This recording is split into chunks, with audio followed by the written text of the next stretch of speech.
Hi, welcome to our webinar on practical project management. Today we're talking about the lingo.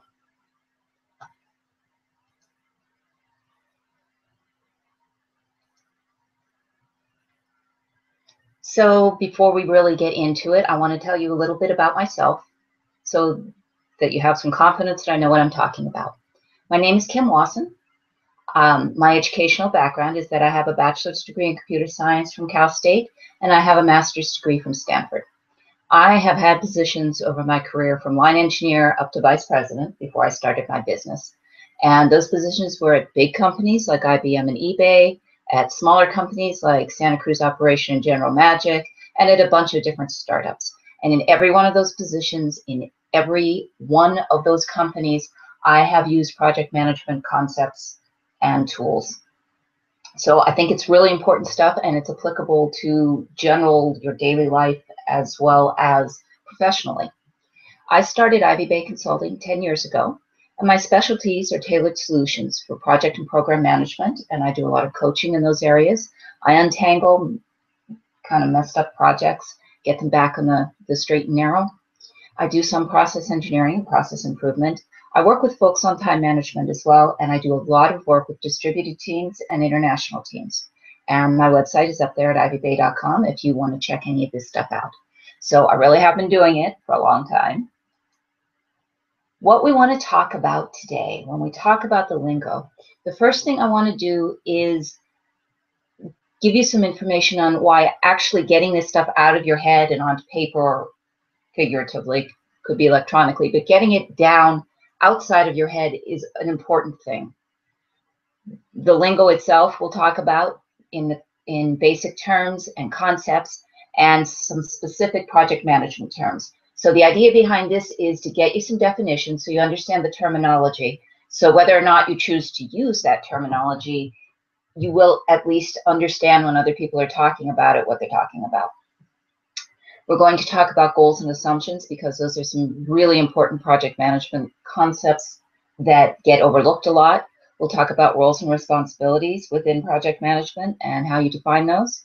We'll talk about what resources are in terms of a project, and we'll go through the steps really at a high level for creating a project plan, just so you get kind of the big picture. We're not going to dive deeply into how to do all of the detail work on project plan creation. We have a lot of follow-up webinars that give you more detail about that, but I want you to understand how you go about it, especially if you're going to be using this for your own personal use, in day-to-day use, or for some big personal project that you're using.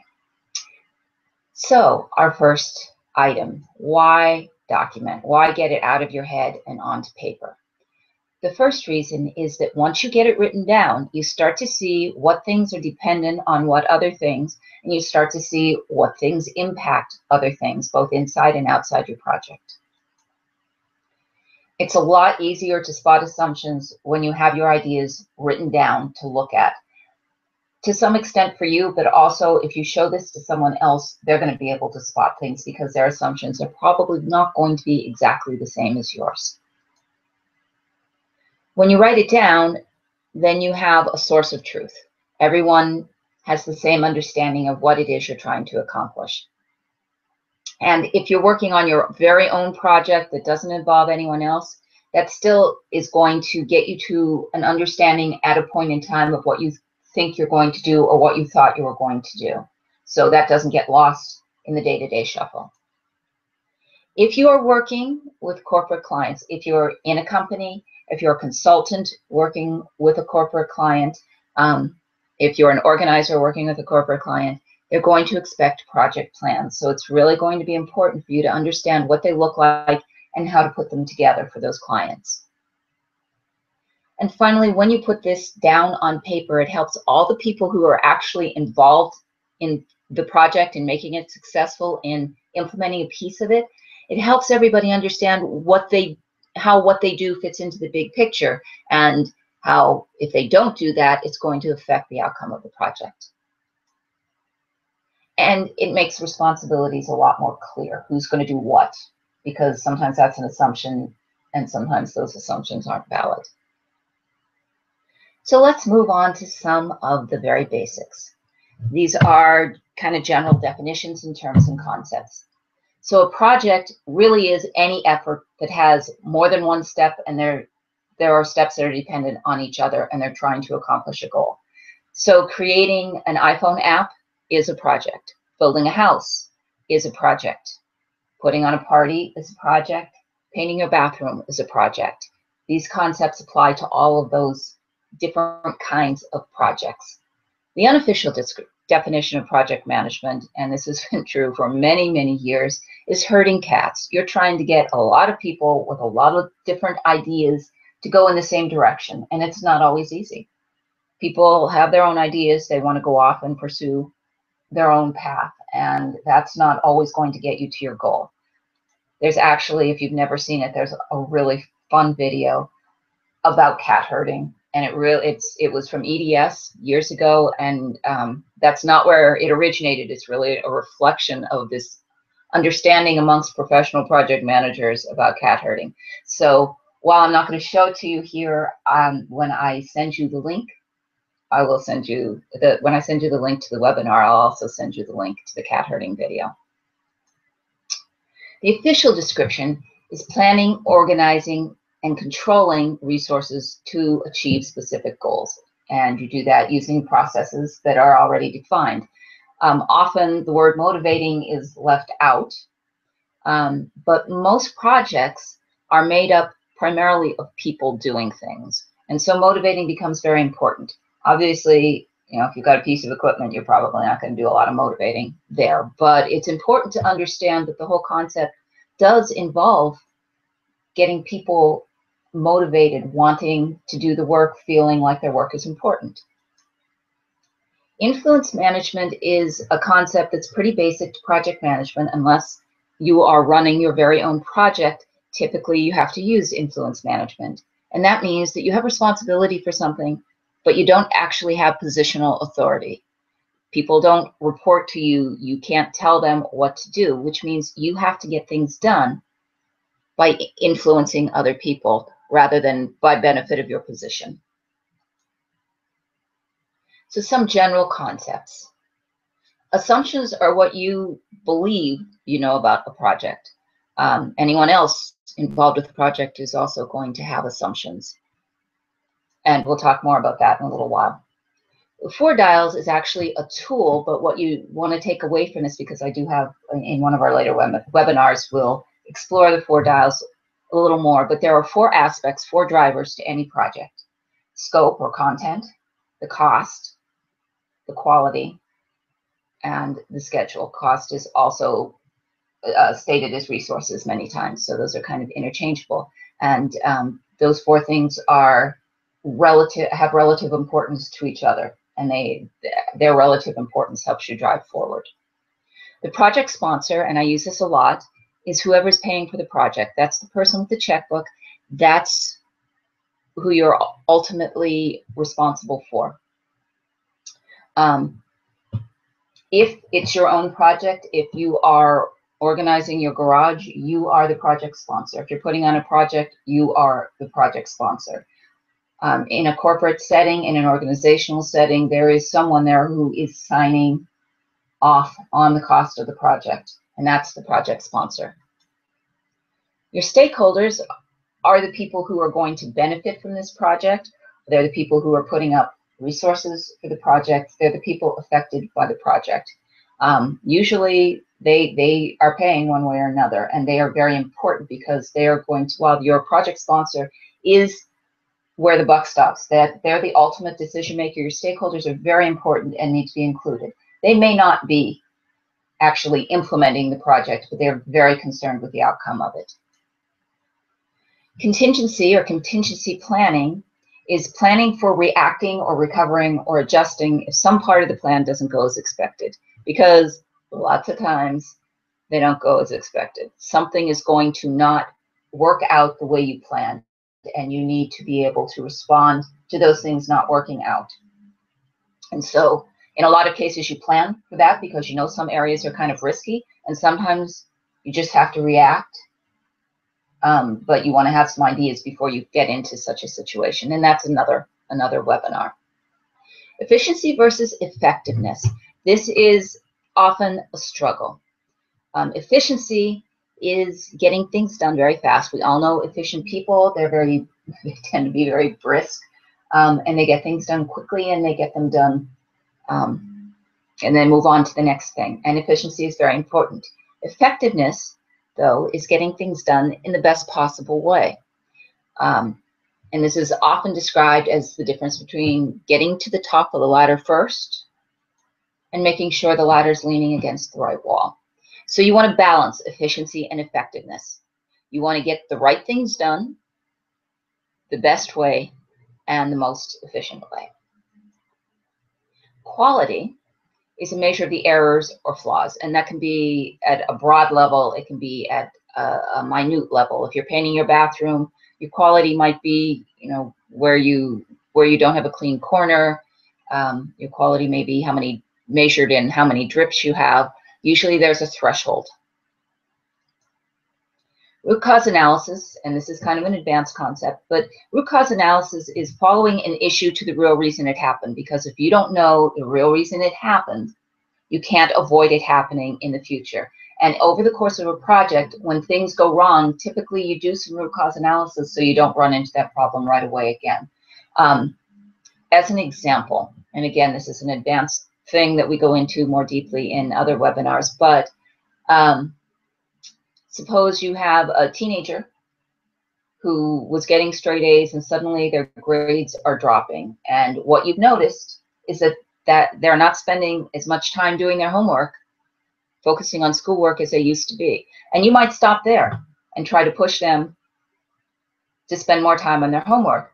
But the fact is, them not spending more time on the homework is not really the cause of the problem. The cause of the problem is the reason why they're not spending enough time on their homework. Are they, do they have a new hobby, a new interest, a new sport? Do they not like the teachers? Are they having trouble at school? Do they have a new girlfriend or boyfriend? What's really the underlying cause? Because until you know that, you don't really understand why they're not spending the time, and you can tell them to spend more time, but that may or may not actually fix the problem. Okay, so that's kind of general stuff that's important in project management. Let's go to the actual nitty-gritty of project definitions. Tasks and subtasks are logical pieces of work. Now, a lot of times we'll do a breakdown and we'll come up with these big tasks. Clean out the garage. That's a big task. And it will be much easier to manage, much easier to plan if we break it down into smaller pieces. And those are often also called tasks, but they're also called subtasks. And in that case, the original task is used as kind of a bucket to hold all the subtasks. So they're a grouping level. So a task or subtask is a piece of work that you're going to track. Dependencies primarily talk about what has to happen before a task starts. Before you clean the walls of your garage, you have to take everything out and away from the walls. So cleaning the walls of your garage has a dependency on pulling everything away from the walls of the garage. And those are very, very important in projects, because if you don't understand what the dependencies are, you can really get held up. You can start something like cleaning the walls and realize that you hadn't accounted for the fact that you got to pull everything out first. Assignments are very simple. Assignments are who's doing what. Resources are whatever you need to get the job done. And that is also sometimes termed cost. A lot of times it's people. Sometimes it's money. It could be furniture. It could be specific contacts or agencies. It could be house plans. It could be a piece of equipment that you have to rent. Those are all resources. And critical path, we're going to spend a little more time on this in a few minutes. Critical path is the longest path to getting the job done, because sometimes you can do 2 or 3 things at once if you have different people doing them. But whatever takes the longest from point to point is going to tell you how long it's going to take you to get through your project. We'll talk about that in a few minutes. And a retrospective what I grew up professionally calling a postmortem, and mostly still do, but the current terminology is a retrospective, is a review. After a project finishes, when the dust is cleared and everyone is calm, you want to hold a meeting. You want to talk to all the people involved. If it's your own very own project, you still want to do this. You want to sit down and clear yourself some time to think about what went well, so you do it again next time, and what didn't go well, so that you can figure out how to make that better the next time you do this. A few other things. A Gantt chart. That's what this little thing is here, and I'm going to show you a bigger copy in a little while. But it's just a nice graphic view where you can see the tasks and the schedule and the resources and how and the dependencies. Oh, well, I guess critical path is so important I have to tell you twice. Let's move on. Here's an example of a critical path. So you are going to paint your bathroom. Here are your tasks. You have to get the paint. You have to clear the stuff out of the bathroom so you can clean the walls. And then you're going to do your prep work, your taping, and that kind of stuff.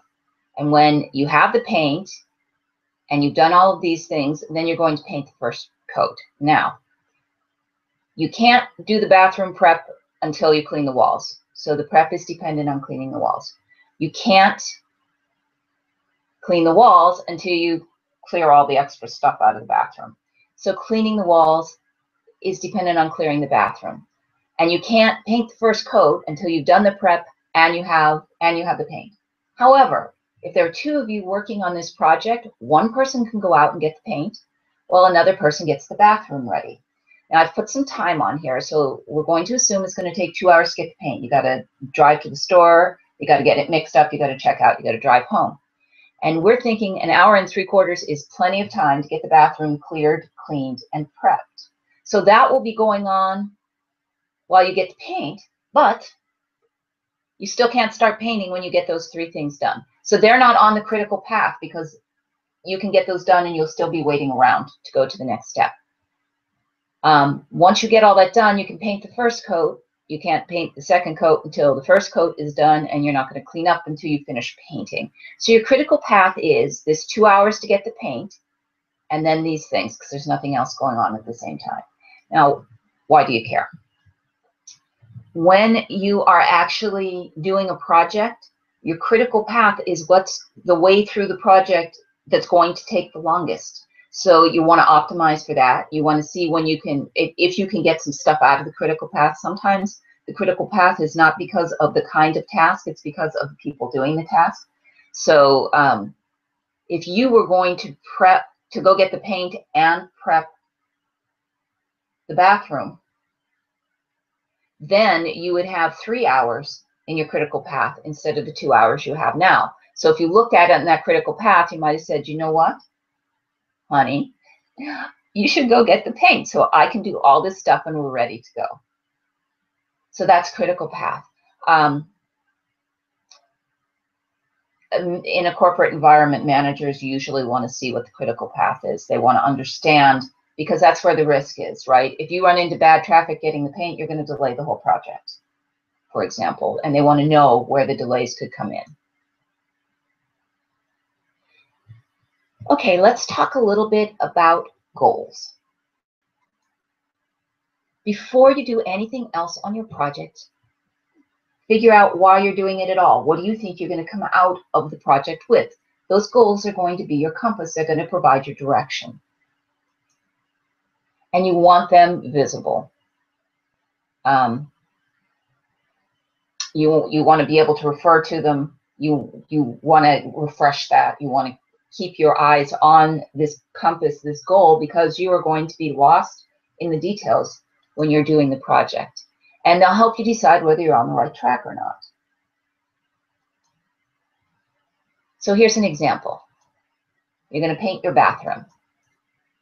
I love this example. What you want.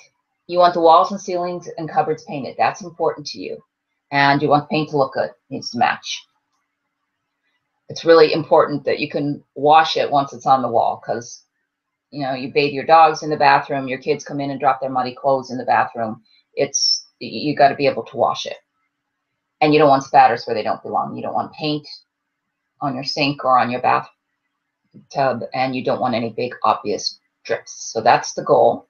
And you want it to feel like a new bathroom when you're done. And so a picture, a lot of times, is really helpful if you can do that. But in any case, your goals should verbally draw a picture for you. Now, assumptions. I know I defined them, but they are so important and people overlook them so often, and they can get you into so much trouble. I want to talk about them.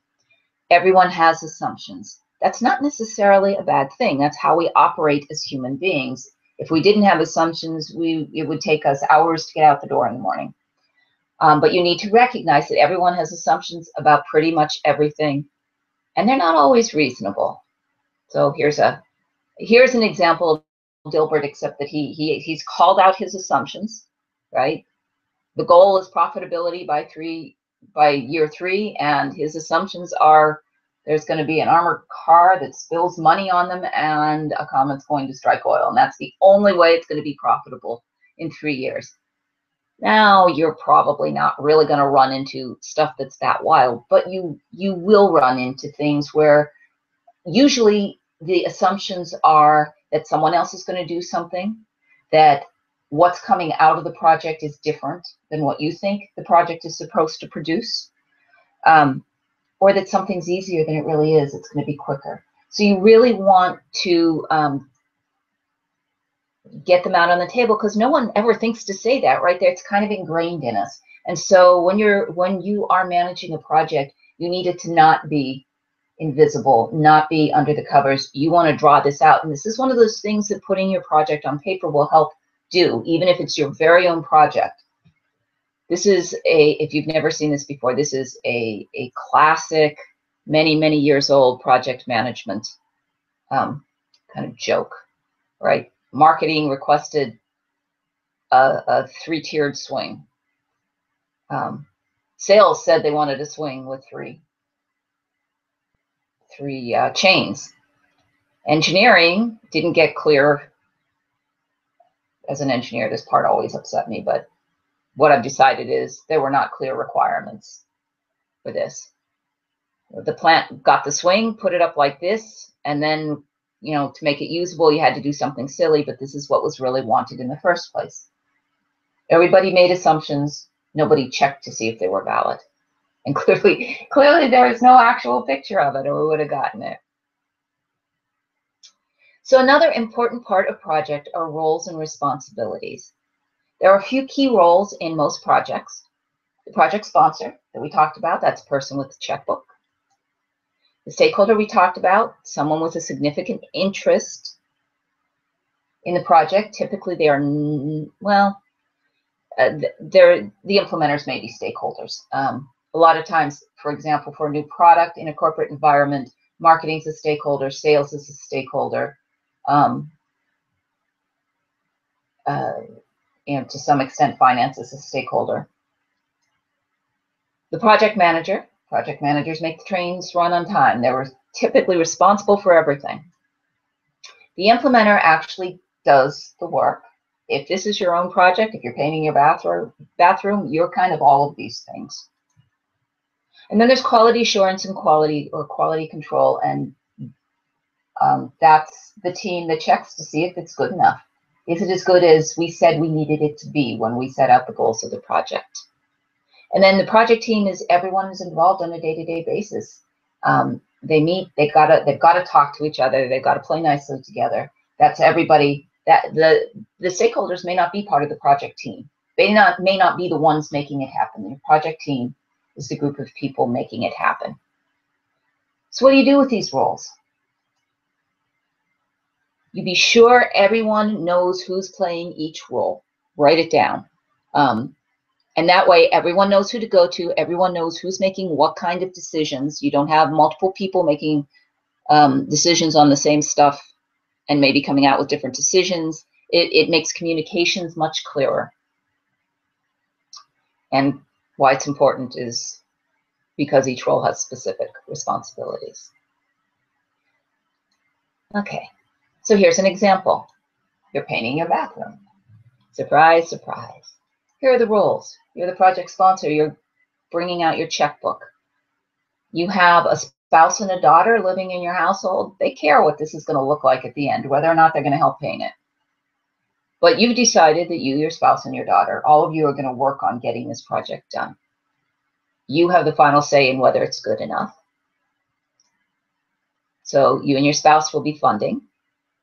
You've decided that one of you, either you or your spouse, is going to go get the supplies. Everyone's going to help with the prep. Everyone's going to help with the painting. Your daughter gets to clean up. And you do the final check and touch up. That's my husband and daughter. So let's talk about resources needed for painting your bathroom. Remember, resources are whatever you need to get the job done. You're a resource. Your spouse is a resource. Your daughter is a resource. These are the people that are going to be doing work on the project. You're going to need paint. You might think that's where it stops, but it's not, because if you get home and you haven't identified all the resources, you may not have a way to get the paint on the wall. You may not have something to put down to catch those drips. You may not have the tape you need for the prep. You may not have a way to stir things. You may not have paint brushes. And if someone's going to go get the paint, unless it's really close, you're going to want a car. So you see that resources seem simple, but if you're missing any of these, you're going to delay your project. You're going to have people sitting around, and it's going to take longer than you want it to take, and it's going to be frustrating. So we kind of have the basics. Let's see how they all go together. Know what you're trying to achieve. This is the very first thing you want to do when you create a project. Understand the assumptions. Lay it out. Get everyone's input.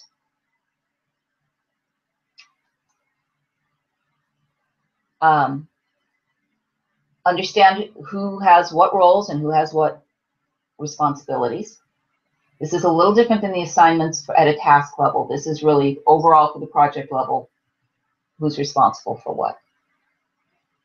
Understand what the drivers are for the project. What's the most important between scope or content, what you're trying to do, schedule, when you're trying to do it, quality, how good is it, and cost, in terms of resources, in terms of money, in terms of whatever. Once you get all that, you start to break it down. Get your tasks, get your subtasks, and at this point, they're just going to be in a big list. Take a first pass at what you need for each pass. You may or may not assign the who, actually, at this point. You may just say you need a person with these skills. For painting your bathroom, whoever's going to paint needs to know how to paint, right? They have to have that skill. Whether they've acquired it by practice, whether they've gone out and watched YouTube videos, whatever they've done, the person who's painting needs to know how to paint. So that's, you may not put a name on that. What you're going to put on that is a skill when it involves people. Identify your dependencies. Now you have this big task list. Figure out which ones have a bearing on which other ones. You can't start painting until you actually purchase the paint and have the walls cleaned. Those are your dependencies, and that's really going to be important. After you figure that all out, you want to understand how much time you think each thing's going to take, because that's going to have a bearing really on who's going to do things to some extent. If you have more than one person with the skill to do a particular job, then how long tasks are going to take is going to have a direct bearing on who's going to do what. It's going to be, and it's going to be important for your schedule. Now, this is, again, a more advanced concept, but you are going to have a calendar for your project. That's not the same as who's doing what when. This is kind of the overview. What days do people work? What hours are people available? When are their holidays? When are their vacations? If you're painting your bathroom, you may decide you're going to take a day off of work. You may decide you're going to work on weekends. But that means you may have a break in the action. So it's important to understand where those breaks are. When are people available or resources available to work? If you are, doing, if you have to go out and get paint, when's the store open? When you can do that, right? That kind of calendar is also important. And then now you know how long things are going to take and when resources are going to be available. Now you start to fill in the dates. And then you're going to build in contingency. We didn't talk a lot about contingency, although I think we defined it twice. You're going to want to build in a little extra time. And there are a couple of ways to do that, but what's important at this point is that you recognize that everything is not going to go the way you planned. If you have to drive to the store and buy the paint and it's on a route that is accident prone, or the weather is going to be bad and everybody's going to be slow, you want to build in a little extra time so you know if you're done early, that's great, but then you don't get off track. And then typically once you put all this together, you build a Gantt chart or some other visual tool so it's really easy to see what's happening. Okay, let's try it. Let's do painting the bathroom. What are our goals? Well, we talked about this. The walls, ceilings, and the cupboards are going to be painted. Paint's going to match what's already there. It's going to be washable. And we don't want any spatters. We don't want any paint on our tub. And no big obvious drips. We could maybe deal with a few little ones that you don't see. So the assumptions are one person's going to get the paint while someone else does the prep. And that way you are able to get some time savings. The assumptions are that we want to get this done in a single day, and that your daughter only gets an advisory vote on the color. If she wants to paint it black and you don't, you get to overrule her. That's probably not going to be your daughter's assumption, so you can see why it's really important to get this out on the table. Roles and responsibilities. You're the project sponsor, you're going to get out the checkbook. Your spouse and your daughter are the stakeholders besides you. But the project sponsor is always a stakeholder. I think perhaps we didn't quite cover that. You, your spouse, and your daughter are all going to be the implementers, and you are going to check and see if it's good enough, or if you're going to have to sand out some drips or clean up some splatters or whatever. Then our 4 dials. We didn't talk a lot about this, but let me tell you that of those 4 drivers, typically 2 of them you can fix and say, it absolutely has to be done in this amount of time, and it can only cost this amount of money, or it's got to be professional quality, and I am only going to paint. I'm not going to do fixtures or whatever. 2 of those you can absolutely say, and the other 2 are goals. Because something will move, and if you don't pick the ones that you're willing to give on or the ones that you're not willing to give on, then 2 will be picked for you by circumstances, and that's not a good place to be. So we'd like our paint to be under $30 a can, so that's kind of our cost. And our resources, we want to have all 3 of us working on it, but if someone gets called away to an emergency work thing, or your daughter is invited to a party that she desperately wants to attend, we're going to give on that.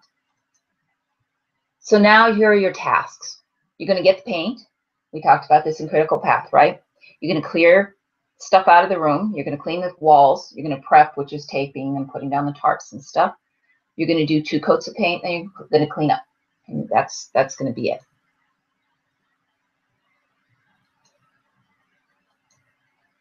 So what are your resources? Yourself, your spouse, your teenage daughter. Those are the implementers. Those are the people who are playing. You need paint roller, a paint pan, tarps, tape, stir stick, paint brushes, and a car to go get the paint. We talked about that, but this is the point where you start to put that out. So what are your dependencies? And we laid this out in the critical path because we did this in pieces before, but when you're actually getting ready to paint your bathroom, you're going to say, I've got to get the paint before I can start anything, before I can start painting. I can't clean the walls until I have them clear and available, and I can put the ladder in there without, tripping over a rug. I'm not going to tape anything until it's all clean. And I'm not going to paint until I have everything taped and my tarps down and try to get everything done. So you've set up those dependencies.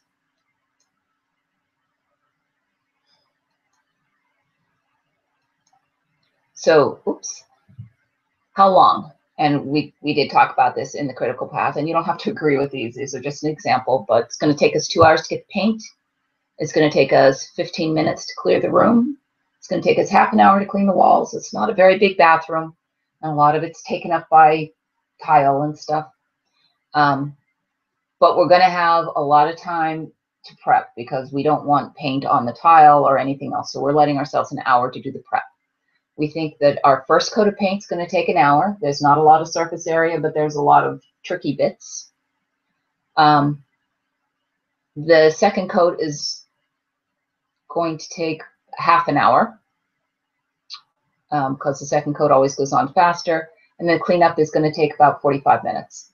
It should be 0.5 hours for the paint coat 2. What isn't in here that you might notice, and it's something that you will need to account for when you do project plans, but it's a little advanced and I didn't want to clutter things up by doing it, but you're going to have a delay between your first coat of paint and your second coat of paint. It may not be very long. You may have built that into your hour, but if you didn't, you're going to have to be aware that you're going to have a lag before you can start the second coat, because you don't start the second coat till the first coat is dry. So your calendar is, you have a Saturday that you're going to do this, and everyone's going to be available. Let's say you want to start on July 11th, and just in case, you're going to build in some contingency. Maybe it's going to take Sunday, so you want to make sure that your calendar's clear to be able to do it on Sunday. And then a Gantt chart. So now I'm going to show you a Gantt chart. So here's what you get on the Gantt chart. This is a very standard Gantt chart. This one was done in Microsoft Project. There are Excel tools. There are a lot of them, and we will cover tools in a later webinar. But this is what the output of Microsoft Project looks like for a Gantt chart. So here are our tasks. We get the paint, clear the room, clean the walls, do our prep, do our painting, and clean up. So that's our durations. That's how long it's going to take. Here are our tasks. Here's how long it's going to take. We didn't schedule in the resources because we don't expect any issues with the car being ready or whatever. So again, for clarity, we're going to do this very simply. We're going to put the assignments in here. Assignments are who's doing what. Resources are the skills that you're going to need. You could have, for example, if you had more than one task where you needed the car, you probably would have scheduled the car in here. So if you only have one car, 2 people weren't trying to use it at the same time, that you understand that only one person can use it at a time. And so here we have who's going to do what. And the dependencies, these lines are the dependencies. So this says that we can't do the first coat of paint until we finish getting the paint, till we bring it home. This says we can't clean the walls till the room's cleared, and we can't do the prep until the walls are cleaned. And you can see that that first coat of paint has more than one dependency. The prep work has to be done, and you have to have the paint. And so you can see this is a nice, easy way to see it all at once. And if this schedule holds and we keep right on top of it, if we start at 8 in the morning, we are going to be done a little after 1 in the afternoon.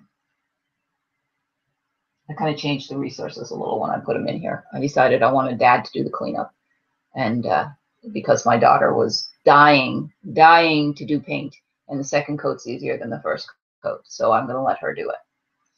And those kind of things do change when you're in the middle, or when you're putting a project together and people see it. And this is another good reason to put this stuff down on paper. When they see what they're doing, that's when your daughter speaks up, right? And says, wait a minute, I don't see my name painting anywhere there. I want to paint. And your spouse says, eh, been there, done that. I hate painting. I'll be happy to clean it up. And your daughter says, I hate cleaning stuff up. And so you move stuff around. The skills are still there. And so you reassign. So out of all this, what is important to remember? By definition, any effort that has multiple dependent steps is a project. So you can use these concepts for lots of things.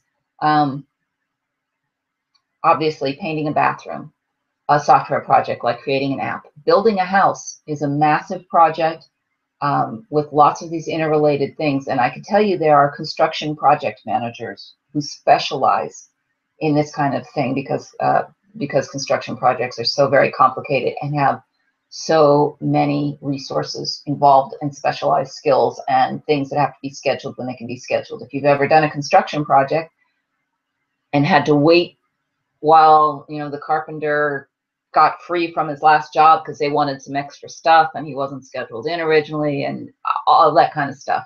The tile didn't come in for the kitchen floor, so you can't move forward. All of those things are projects. Charitable. There are a lot of charitable activities, fun runs, spellathons, catalog sales for school fundraisers. All of those things are projects. You've got to know when things start and end, who needs what materials when, and you have to communicate it clearly. So this is good for all of those kind of projects. The project manager is the go-to person. The project manager makes the trains run on time. Lots of times, project manager has no real authority, just the responsibility for getting this project out on time and in the shape that everybody would like it. Goals are really important. It's really important to articulate them. They're the compass for your project. Pictures are good. But you can see that when you get into the depths, and this is a very simple project, this painting the background, but when you get all these tasks laid out and you're in the middle of it, you start to be, you're seeing the trees, right? You start to miss the forest. The goals are going to give you the big picture, remind you of what you're trying to do at the end. Assumptions can just sink your whole project if you don't recognize them. You'll have a lot of unhappy people at the end, or you won't have resources available when you thought they were going to be available, or it won't. It'll look like a swing going through a tree instead of a tire swing. If you don't know how the steps are interrelated, if you don't understand the dependencies, then you can't really get a good schedule. You're just going to be held up all over the place because things aren't done and you don't realize they have to be done until you're ready to start a step. It's important to know who's playing what role on your project from a big picture standpoint. And that's pretty much what I want you to take out of here. So I know it's a lot of information, and a lot of it is definitions, and a lot of it I said there's more, coming in other webinars. But do you have any questions that I can answer now?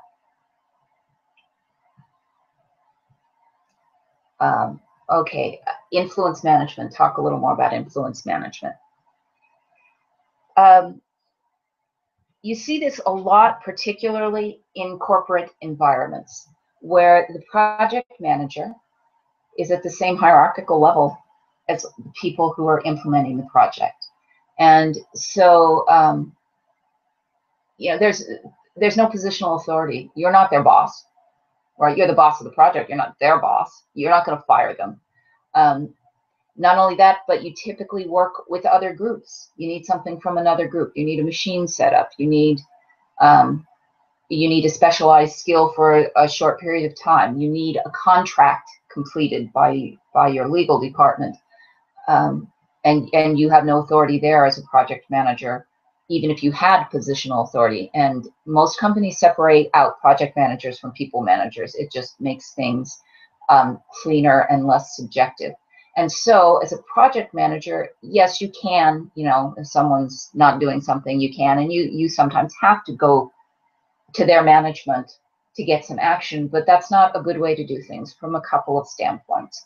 One is people are going to be very unhappy if you do that to them all the time. And the other is you have a lot of project delays. So you need to figure out, and this is a whole different topic and it's a more advanced topic, but you need to figure out how to motivate people, how to get people to do things that you need them to do to get the project to be successful. So that's influence management. It's a really important concept, particularly in a corporate environment for project managers.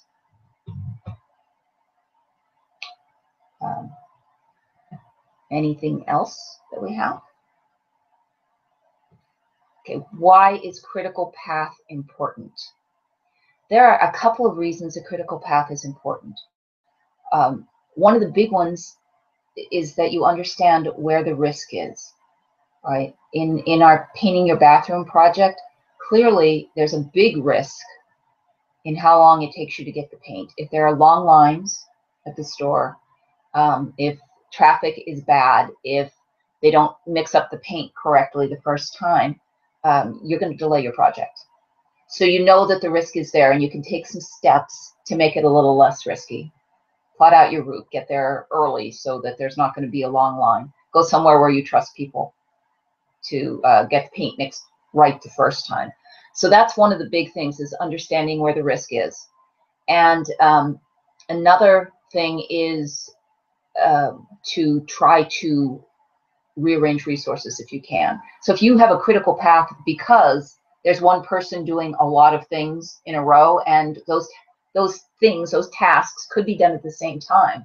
And I think we said this, if you were planning to go get the paint and do all the prep work, your critical path is going to be longer. If your husband can go get the paint, or your spouse can go get the paint while you do